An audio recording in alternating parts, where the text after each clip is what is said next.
اللہ نے فرمایا لوگو تم میں سے کوئی انسان ایسا نہیں ہے مگر اس نے اس جہنم کے اوپر سے گزرنا ہے، لازمی اس کے اوپر سے گزرنا ہے۔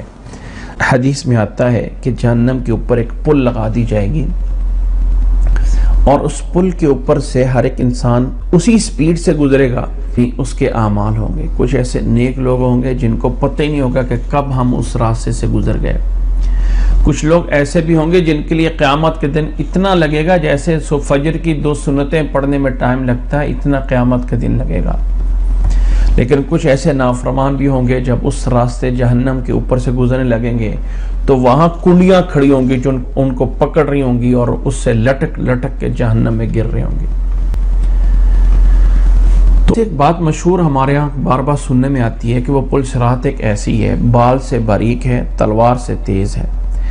بال سے باریک تلوار سے تیز یہ کسی حدیث میں نہیں آیا۔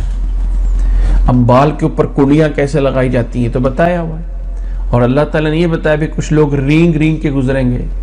تو یہ بال سے باریک اور تلوار سے تیز، وہ کسی نے مذاق کرتے ہوئے کہا تھا نا کہ اللہ نے جب پل صراط ایسی بنا دی ہے تو اس کا مطلب اللہ تعالیٰ تو چاہتا ہی نہیں ہے کوئی گزرے، جبکہ ایسا نہیں ہے کہ بال سے باریک ہوگی اور تلوار سے زیادہ تیز ہوگی، ایسا کچھ نہیں ہے۔